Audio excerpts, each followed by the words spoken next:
Welcome everyone.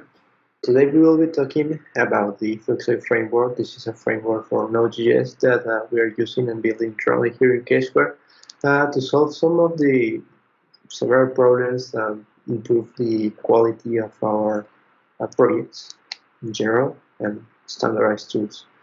So let's talk a little bit about what's the problem that we're solving here. So we are trying to solve one main problem that is the project paradox. This is a graph that I actually found in Twitter some time ago and found very interesting. It's very real because it happens that when we start a new project, at that moment when we start projects, when we need to take the most important decisions on the technology and the project dynamics, how we're going to run the project.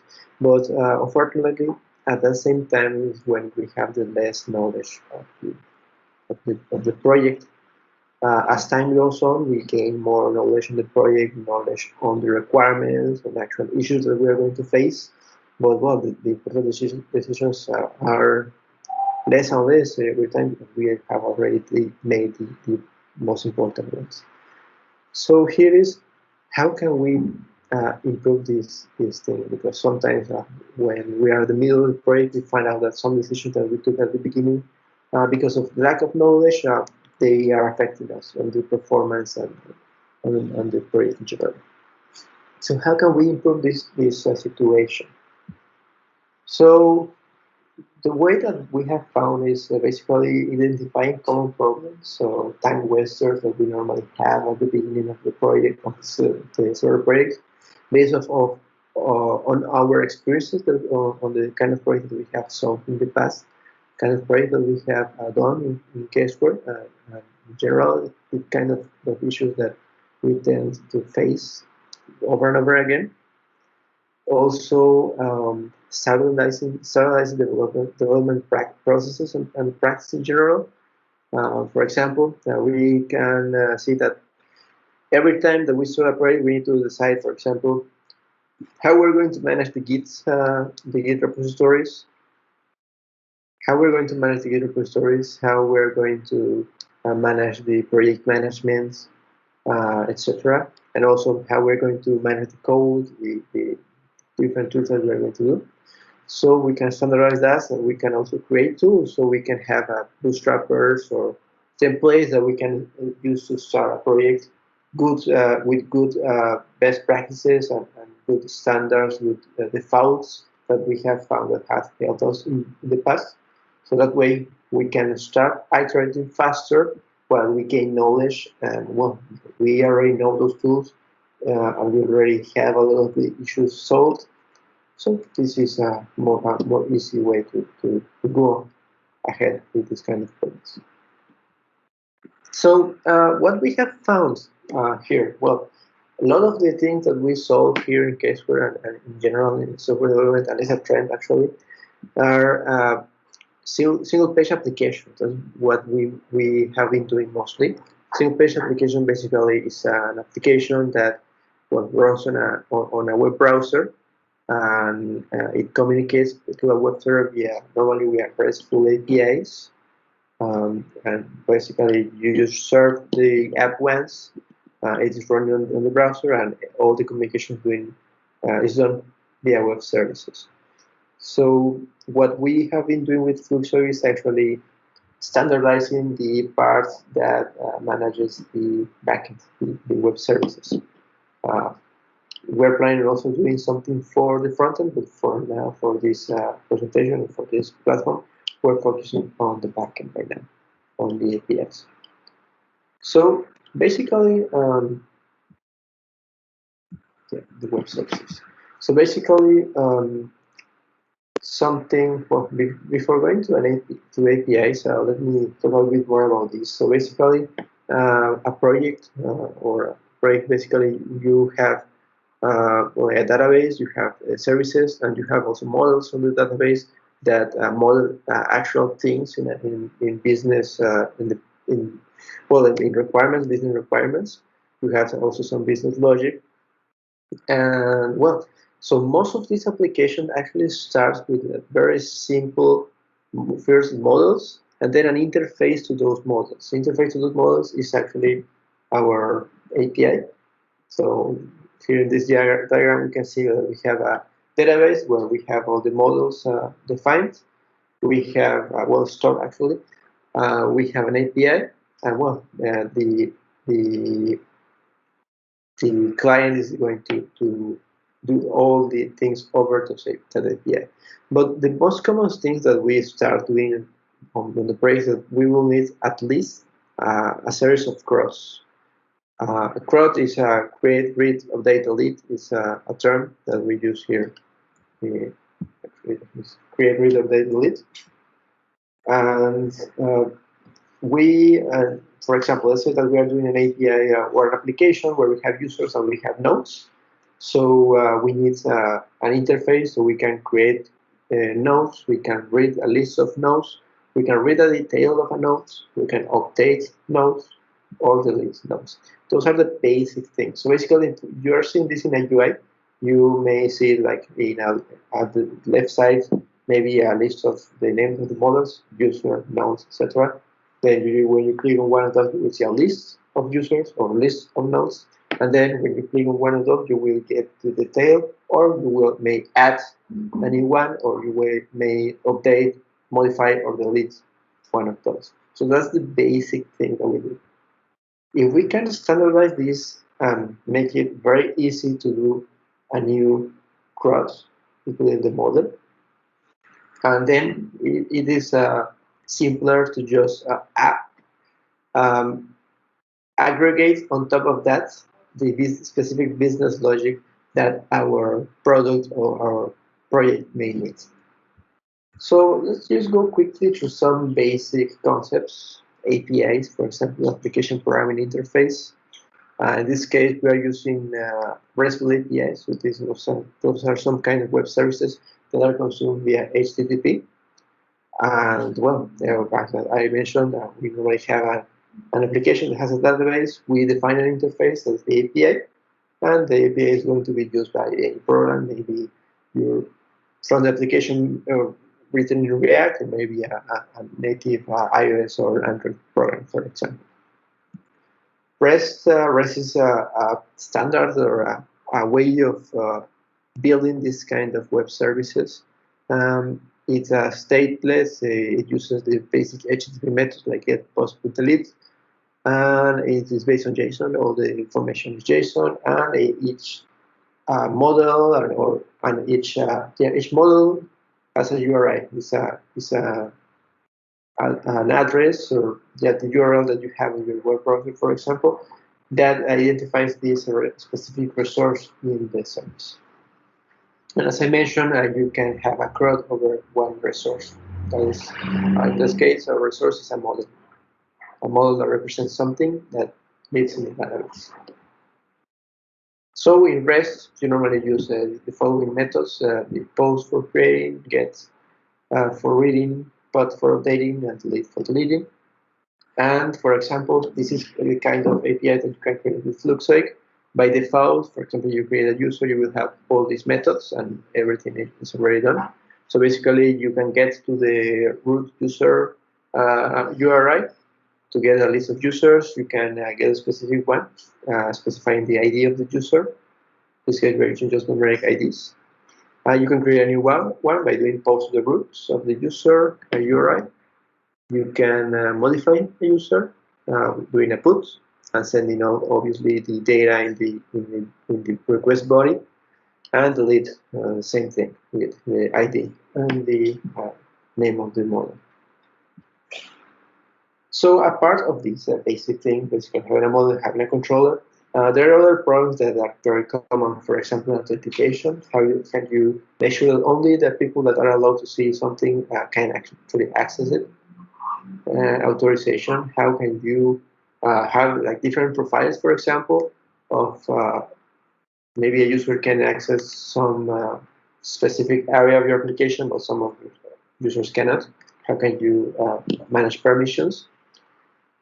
How do you do the object modeling to the DB? How can we make it simpler? And how can you create a CRUD operation? But those are some of the things that the Flugzeug solves.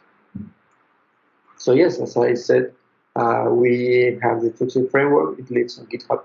You can check it out at casqueling.mx/Flugzeug.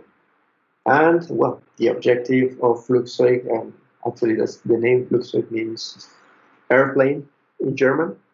And we choose that name because we want this framework to be powerful while still being light and fast, like an airplane. That's why we named it like this. And also, just as a comment, other reason why we have this name is because we were inspired by other frameworks like Rails and Sails, and those have names that had something to do with transportation. That's why we also wanted to keep it in the same thing, like in this case, an airplane. So Flugzeug is based on these technologies Node.js, Express for the web server, TypeScript, and Sequelize as an ORM. Basically, it's an object relational mapper. It's a tool that allows us to write in our model or our database structure in a high-level language and automatically being able to access it also in a high level. Yeah, and also we have something else called Sequelize TypeScript. It's a very cool library that we added on top of Sequelize that allows us to define the models in a more friendly and easy to read manner using decorators on TypeScript.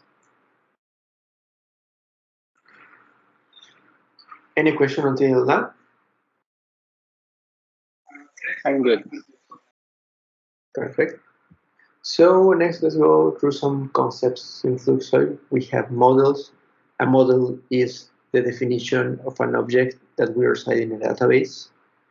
A controller is the specification of an API. Normally in Flugzeug, a controller is related with a model. It's optional. It can be not related. For example, the out controller, the one that manages all the authorization, doesn't depend on a specific model, but the model that we create normally depend on the controller, depend on the model. We have services that where we put generic business logic codes and utilities. Here also we can add things like background tests that need to be running or event handlers. That's very common in Node.js. We have authentication. Authentication is based on JSON Web Tokens in Flugzeug, and it actually implements everything, so you can start right away with a simple user password, email and password authentication. I mean, with email and password, each user has an email and a password. You can log in with that, and you get a JWT, and then you use all the endpoints with that. Policies is the way we actually apply permissions over the different endpoints. So here we have some example of how everything looks. This is how a model usually looks. As I told you before, it is based on decorators, TypeScript decorators, using the Sequelize TypeScript library. So basically, you define a class that extends model, and you can specify the table name. By default, we're using all table names in lowercase and singular also. And well, you can define a different column with this decorator add column, and just define like a normal object in class in this case in JavaScript. All this you can check it out details of the Sequelize TypeScript and the Sequelize documentation. Controllers look something like this. It's also a class that extends either controller or model controller. Actually, this is an older version. I will show you the newer one in a moment. Services, I already told you about this, and authentications using JWT. And the policies are implemented actually like middlewares, express middlewares, so it's very easy to write your own or just use the ones. I have a question. Yes? About authentication. If we want to integrate cookies, it's possible? Yes, that's one advantage of Flugzeug, that all of the custom code that's included in the framework is accessible in your project, so you can easily modify it and add different kind of authentication. I will show you in a moment. So let's do an example app, and actually let's go through the whole process on starting with Flugzeug. And I also mentioned that show you that in this application. Okay. So first of all, you need to go to the Cascade MX Flugzeug repository in GitHub, and you have here some documentation and the basic installation is here. You need to install Joe, this Geoman, and generator Flugzeug. Geoman is basically a tool that we use to actually generate the project and also generate some things for the project like APIs, models, controllers, and services. Here you have all the available generators that we have currently. And you also have this documentation here, where you have some more information on the framework and links to the specific documentation of each part of the, well, all the main libraries used on the framework, Express, Sequelize, some information on the project structure that we also go quickly about, and also some information on defining models and the API of the controllers, what the controllers bring by default. I will also talk a little bit more about that in a moment. And yeah, the query format that we have in the API. So this is all here. And well, let's start. I already did this, so I won't do it again. Just npm install as global. And once you do that, you will have the Flug commands available. So let's open a terminal. I will make this a little bit bigger so you can read it better. Okay. So you Flug -v, you will see the version of Flugzeug that we have installed. We should have the version 2.201 at this moment. And so let me go to my test code folder, and we can just create a new application with app and the name. Let's name it Nodes app. So this will basically create, well, first of all, it asks you some questions. We can set anything you want here, and the database type, actually we support 3 at this moment. SQLite, MySQL, and Postgres. This is actually thanks to Sequelize. It supports this kind of databases. Let's start with SQLite because this is the easiest one to start. If you wanted to use MySQL or PostgreSQL, you actually need to have this database installed and create the database name and edit the .m file that we have in the root of the query. I will show it to you in a moment. With the correct credentials for your database. But if not, SQLite is automatic, so we don't need to do anything else. If you want to use WebSockets, we have optional support of WebSockets for basic events. At this moment, I won't go through this. Okay, and this will create the skeleton or the base of the project, and we install all the dependencies, and then we will be able to start working.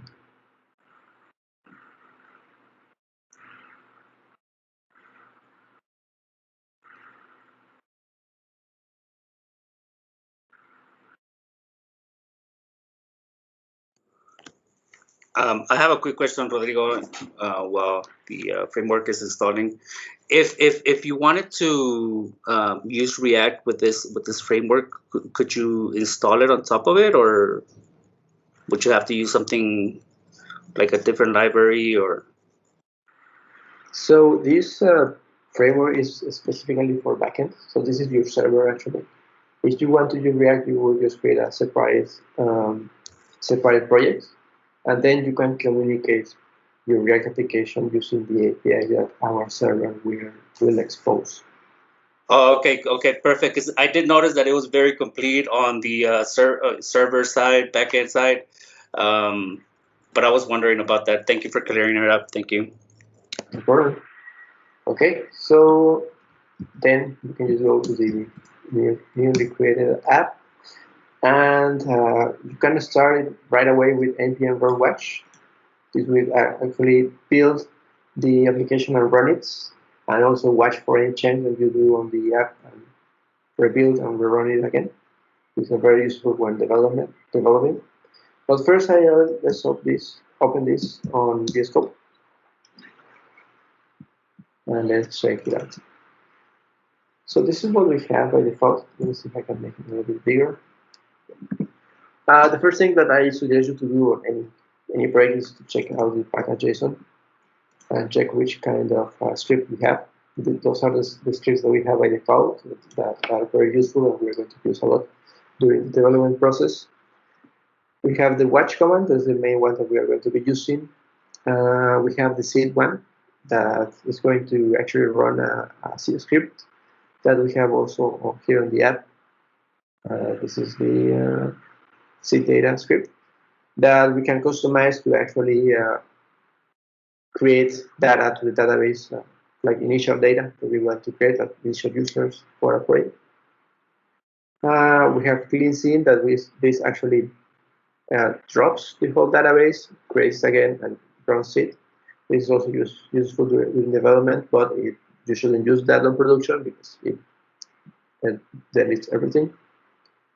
You have migrate, it's for migrations and many migrations to generate migrations based on your changes in the code. We will go through that in a moment. We have SQL. This actually just prints the SQL commands that the framework is using to actually initialize your database. The useful is you want to go deeper, lower level on SQL. Well, at the start, this is the one that you will use on production. You need to first do the builds, and then you can do start. And this start the project in production.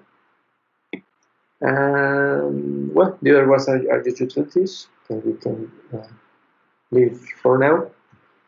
And that's it. And here are also all the dependencies that we have installed by default. You can check it out if you want. Both are not very interesting, very important as well.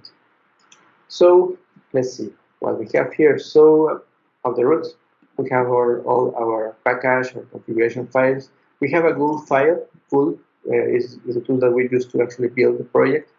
If you needed to modify something, you can do it right now here. At this moment, we don't need to do anything here, so you can just leave it as it. Configurations on like the git ignore, things that we don't want to upload to our Git repository, including, for example, the .m. The .m is the main configuration file. We have, for example, the job secret that you should change when you go to production. This is the one that actually signs the JWT, and if an attacker has this, well, they have access to everything. So this needs to remain secret. You have the port where you're going to serve, log level. You want to write files, so the logs of files. URL, you will change this when you go to production too. Here's the whole database configuration that I told you before that you need to modify accordingly if you're using MySQL or Postgres. And well, and information for sending emails. This is also included here. If you want, for example, to send emails to reset restore password, it is implemented, and you just need to set up email accounts to send it from. This one is not committed to the repository, but you have an example here that you can just copy to initialize it when you deploy this to a server or run it in a different computer. And also the README with some quick tools, quick tips on how to start the project. And well, the actual code is on app. You also have docs here. This is actually the framework, the same thing that we were looking at GitHub, the framework documentation. And you have the app. App, here's where the actual code is. We have here the controllers, libraries. Main ones are controllers, models, policies, and services are the main things that you're going to be working on. And as I said before, The controllers are everything that defines your RESTful API. It's actually based on Express. Actually, if you want to check it out, how it works, you can just go to server.ts. This has all the Express configuration already set up here. If you needed to modify it, you can just do it. But normally you don't need to touch it. You have also the main. This is the main entry point of your application. You also just need to modify it when you add services that needs initialization. For example, services that need to subscribe to events or to do something like, for example, the janitor service has a cron, a node cron setup that needs to be initialized. So here is where you will add it, but otherwise you don't need to do anything here. And also the seed data. Seed data is just a function that will run when you run the npm run seed commands. And here, for example, by default, it's just creating a default user. By default, when you start Flugzeug, you will have these three models: user, profile, and JOT blacklist. JOT blacklist is used internally by the out controller to blacklist tokens that are not expired but were logged out. Actually, the janitor service cleans this database periodically when we have tokens there that are expired. There's no reason to keep those there. Profile is just some extra information for a user, like time zone, locale, and the relationship with user is done like this with foreign keys and belongs to. This kind of part of Sequelize TypeScript. You have a user model that has the name, email, password. Password is hash password actually, with role, and the relationship with the profile. And we have some hooks. This is very powerful actually. This is part of Sequelize. And this is very useful for setting up specific code that will run, specific code that will define your business logic. For example, here we have hooks for hashing automatically the password. You normally don't need to modify this too much, just adding things, but this is what allows us to have the default login functionality that you can see it in controllers. We have the basic controller for user and profile, and the out one. Out one is a very custom one. Here is what you would modify. You wanted to use different kind of authentication here, and also policies you will need to modify. So, for example, if you wanted to, well, actually, policies is what you will need to modify mainly, because here you have all the logic to log in, log out, register new users, reset passwords, both reset and also when you get the link in the email, it also goes here. Change password and refresh token, all that is implemented here, and all the token creation is implemented here, but you can move it, modify it. For example, we have in the past modified this to add in single sign-on with Google and Microsoft. And actually, it will be cool to do this as a plugin, so we can easily add it here. And actually, for authentication, you will need to modify policies. For example, we have this main policy that validates the JOT. Right now, it is getting it from the authorization header, but you can modify this to get it from cookies. And actually, we have done that on a project before. And also, we have some other policies for example, filter an owner, or making sure that the owner has, that only the owner has access to specific entities. This owner and append user, etc. This we could go deeper with this on another occasion. For example, you can see it here on profile. And we filter the owner. So only the actual current user that is logged in, well, first of all, it needs to have a valid job to be able to access. And it only gets his own profile because we have this filter on. Also, we have something that is actually new in Flugzeug. We have validators. We can use this validate body middleware that actually uses the schema defined on validators profile. You can see this here, validators profile. And here we are defining the schema with a library called Joy. And what is very useful to have more friendly messages when you call an API and you don't put the correct things. So let's continue with an example of how this works. The first thing that I'm going to do is to run the first make migration. This is to generate the migration that we actually created the first schema on the database. So we do that with just npm run make migration. This will actually compile the application and run a specific script to generate the migration. And we'll write a couple of, here are the different actions. And it wrote actually here, migrations.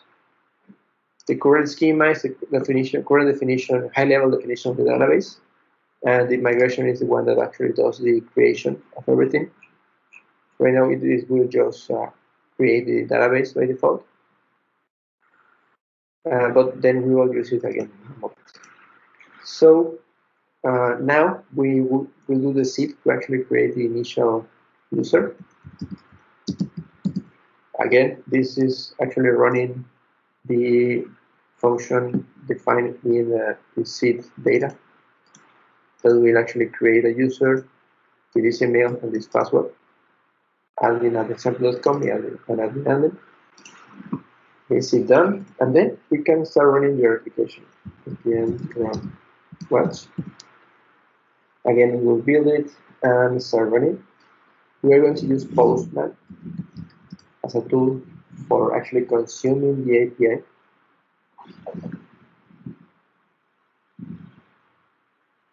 Okay, Node's app is installed on port 8888.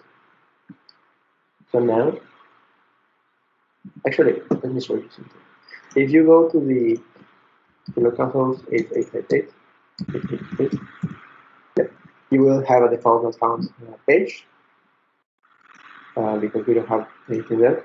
If you wanted, you can actually serve your static files by putting those on the public folder. Right now we just have a file icon. That's why we're using this.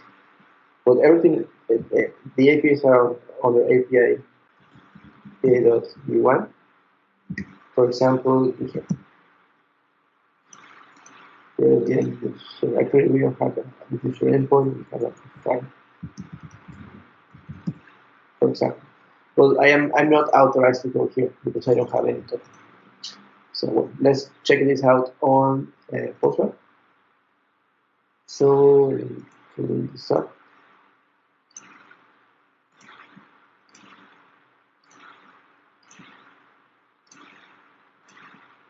And let's start with this.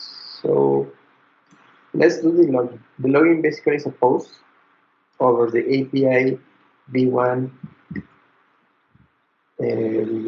out login endpoints. First of all, how can we define these URLs? Well, basically everything is under API v1. This is actually defined here in routes.ts, API v1. And the rest is the controller name. The controller name is what you have actually, for example, here. This here is user. So this is the controller name. Or for example, out, you should have it also here, main out. So actually, we go API v1 out, and then the login one is defined here. Right? That's how we form the URLs. Same here, for example, profile. If you wanted to go to profile, we will go to API v1 profile. We have a root one, we have a /ID, and we could define extra ones here if we wanted the routes function. You can just add files here, define the same interfaces, and they will work. You don't need to do anything else. Actually, the routes.ts automatically pulls everything from controller v1. So yeah, we can do login, post. So what's happening? We just post like that. We are actually not well, actually we have something here. Let me remove this. Okay, it will give me a valid request because it requires two things: a property, an email, and a password. This is thanks to the validation that I mentioned before. It gives you this kind of feedback. So you can just do this. We will log in with email. The admin that we created before is admin at example.com password plus admin. So we can send this admin at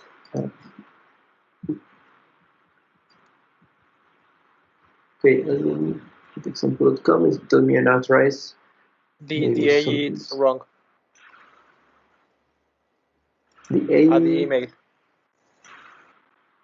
It says xmaple. Oh yeah, thank you very much. Okay, there you go. So now the login was correct. We get a token, a refresh token, and also some user information. This is very useful on the front end when you're building an application. We're going to use this token to access the protected APIs. So again, if we go to the ACP, localhost v1.5, for example, we're not authorized because we don't have a token, but I can just add a header here, or well, actually this tool has some specific area for authorization. It's a bearer token that we're going to add, and we add this here. And actually what it does is actually adds an authorization header with bearer, space, and a token. And then, well, we have access now. And we can see our profile that's created by default. And here you go. And as you can see, I can only see my profile. Well, actually, there's one profile because there is one user at this moment. Now, well, it just has users and profiles. It doesn't have anything else. So let's add a new one. Let's add a Nodes API. We are going to do something like the Google Keep application. It's a very simple note-taking application. In this case, we are going to the backend. So we can do that with the Flug CLI, Flug API node. By default, in Flugzeug, we do everything in singular. So we'll name nodes. Would you like to belong to a user? In this case, yes, because usually we will own nodes. So we want to do this as a multi-user application. But yes, I confirm name nodes, version v1, and makes authentication. Yes, we want to protect this. Yeah, done. So this we actually created two things: a node model and a node controller. We can go here and check it out. Let me close everything. So models, we have the new one node here. By default, it creates this. And by default, it just has a name. But let's add actually, let's set it to title and content. So now we have a title and we have content. So by default, where is this? The data type string. This is actually by Sequelize. We have string, we have bar chart, we have, well, actually strings are bar chart. We have Boolean, etc. Number, doubles, etc. And you can also set here the database preference. You want to allow it to be null, and you want to have a default value. You can do that. Okay, so well, we have that defined. We have the controller of field. In this case, this controller extends model controller. Model controller actually is very interesting because it adds a lot of default functionality that is very useful for cross. And but we need to define the model actually. So here we need to import the model, and here we have to define the name of the controller and also the model we are managing. And it has all the basic APIs that we mentioned before. The get the list of nodes, get a specific node, create a node, update a node, and delete a node. And that's it. That's how it works. And by default, it also has some policies. For example, as we mentioned, this belongs to a user, and you can see it here too. We have the foreign key as user ID, and we have for belongs to. Actually, this is the only thing that modifies the database. This doesn't modify the database, but this tells the ORM that we have a relationship, and it makes it easier to actually do something called population or includes. You can see it in a minute. And well, and also the filter owner and other things that doesn't matter at this moment. Okay, so now that we have this, we need to first do something. We need to do make a migration. This will actually it's like when you do a git commit, but for database. So you have a difference on database specification or schema. You can see it here on the migrations. We have set the new one. And the new one only created a new table with these following things. And that's it. And when you run the migration, you will actually create this table. So, but because if we just run it, well, in this case, this will work, even if we just run it like this, because by default, Sequelize, if you create a new table, it will create a table. But if you modify a table, it won't modify it for security reasons. And that's when we need to run actually a migration. If we do a modification, that's when we need to run migration. But anyway, let's run the migration. Put npm run migration. Migrations. Migrate. npm run migrate is the correct one.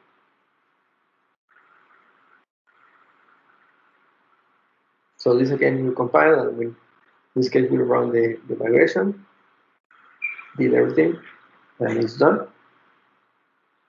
And actually, if we wanted, we could see the database. In this case, we're using SQLite. That means SQLite basically is a very simple database that is actually saved in a file that we have here, db.sqlite. We can open it with something like this one, db browser for SQLite. Let's open it just to check it quickly. So we can open a database. And let me go to no set and check it out. So here you have it, database structure. We have these tables. We have the user table, for example. Here you can see the ID, name, email, password as hashed, the role, created and updated up. This is by default. There. We have the profile one. Here too. We have the jot blacklist that we don't have anything here at this moment. Sequelize Meta, this is actually used internally by the migrations to have a history of which migrations have been run. And well, the new one, the Nodes one. And we have here the title and the content. Okay. So let's go again here and let's actually run this. npm run watch. And let's try out our new API, our new model. Okay, so now let's go here, file, let's use Node. And yeah. So here we're accessing the API v1 Node API with get. This means that we're going to list the nodes. At this moment, we have no nodes. That's why we get this. We have a message. By default, every time we get this, a message, a count. This is the total numbers of items that match our query. Limit. This is for pagination. That's actually included here. Offset, also for pagination, and the actual data. So if I wanted to create any nodes, I will just do a post to the same endpoint, and in the body we will send a JSON with, in this case, the nodes had a title, node, for example, and a content that will be test function. Send, and yeah, we got this message created and the actual data that was created. I can create several nodes. Let's create a couple more. Node 1, node 2, 3. Sorry. 3. And let's create some more node 3 just to test. So if we go to the get now, we will see the list of all the nodes that belong to the user. In this case, because we just have one user, so all nodes belong to the same user. The information. We can also do things like pagination. This is with, we can set query parameters like limits, for example, limit 2. So let's say that I want just to show 2 nodes per page. So we can just limit it, and it will say, okay, the total is 8, but we have only 2. So this can be used to add like pages in a list view. And if we want to say see this next page, we will send an offset, and it has 2, for example. And then when we see the next 2, node 2, offset 4, the next ones. Oh, sorry, yeah, that's how it works. And we also have something interesting called include. This is for actually populating relationships. In this case, a node belongs to a user, so we can also include this information here. Like so, include and the name of the relationship. This is the one that we define actually in the model in the belongs to user. This is the name that we need. So yeah, here we have the user information. In this case, well, this is not protected, we will need to add something to filter this out. What else? And also we have where. Where is very powerful. We have a subset of the Sequelize query language with some modifications for security reasons. But for example, we can send something like where, let's say that title is new node 3, for example, and we will get just this one. Or if we want something more specific, we can say well title. Well, if we want to do a search, for example, we could do something like title like,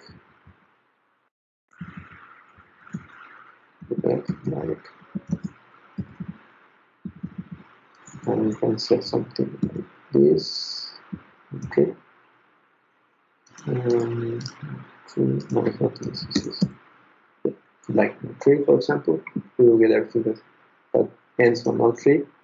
Or if we want to get something that is in the middle, we can do something like this.